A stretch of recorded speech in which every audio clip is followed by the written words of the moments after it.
ہوتی ہے. اور شاید یہ بات کھلے عام کہتی ہوں کہ جو نقصان نہیں اٹھا سکتا اسے کبھی فائدہ نہیں ہوتا.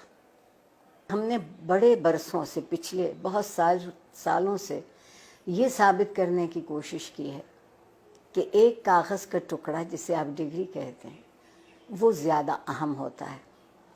اور اس کے لیے ہم نے نصاب تعلیم کو بھی، آپ دیکھیں نا، اگر مجھے انگریزی کا لفظ بولنے کی اجازت دیں، ملٹیپل چوائسز، کوئز، نہیں، یہ ہم طوطے تو نہیں پڑھاتے نا، ہم حساس ذہین انسانوں کو پڑھاتے ہیں اور ان کے حس اور ان کی ذہن سے کام نہیں لیتے.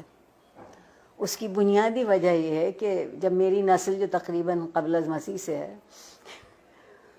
وہ پڑھتی تھی تو تعلیم کے ساتھ ایک بڑا ضروری لفظ جڑا ہوا تھا، وہ تربیت تھا. اب ہم نے تعلیم کے ساتھ تربیت کو شامل نہیں کیا ہے.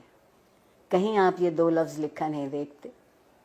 پھر ایک اور کمال کیا ہمارے ہاں جنرل ضیاء الحق صاحب نے، جنہیں میں اپنا محبوب بھی کہتی ہوں، کہ انہوں نے ہم سے مکالمہ چھین لیا، سوال کرنے کی اجازت نہیں رہی. تو جو معاشرہ سوال کرنا بھول جاتا ہے وہ جواب کیسے ڈھونڈے گا؟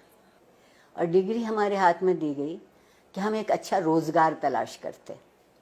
میں کہتے کہتے مر جاؤں گی کہ زندگی کو روزگار چاہیے ہوتا ہے، روزگار کو زندگی نہیں چاہیے ہوتی. ہم کندھوں کا بوجھ بڑھا رہے ہیں، ہم ذہن کو وسیع نہیں کر رہے، کشادہ نہیں کر رہے. استاد کو اجازت نہیں ہے کہ جو کتاب اس کے ہاتھ میں ہے اس کے علاوہ وہ کچھ کہہ سکے کہ کہیں اور سے پڑھا ہو. ٹھیک. پھر جو آپ کے یہاں مذہب کی دخل در اندازی ہوئی، زندگی کے سارے خواب 70 حوروں سے منسوب ہو گئے. 70 حوروں سے منسوب ہو گئے. آپ کہتی ہیں کہ جستجو کی ضرورت ہے، آپ کے وزیر اعظم کہتے ہیں کہ سکون تو قبر میں ملے گا. تو جو اس سکون کی تلاش میں، وہ جستجو کیوں کرے گا؟ بیٹھے بیٹھے انتظار کرے گا. ہمارے یہاں پیمانے بدلتے ہیں، ہمارے یہاں معیار بدلتے ہیں. اور جس معاشرے میں انصاف نہیں ہوتا وقت کی مصلحت ہوتی ہے.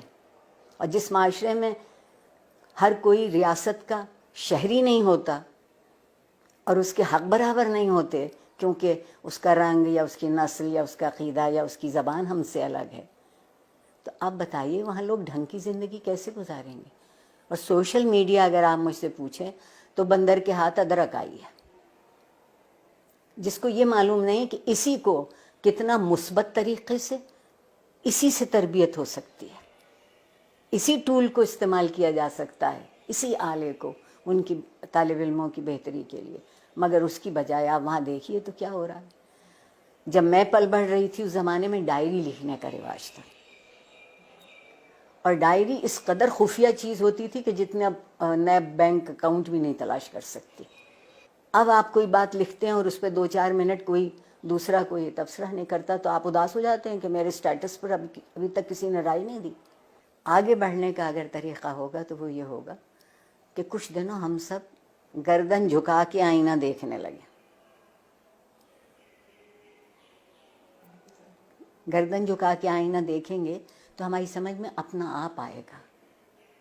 میں اگر اپنے آپ کو پہچان لوں، مجھے معلوم ہو جائے کہ یہ میرے مثبت صورتحال ہے، یہ منفی ہے، آئیے مثبت کو بڑھا لیتے ہیں، منفی کو چھوڑ دیتے ہیں.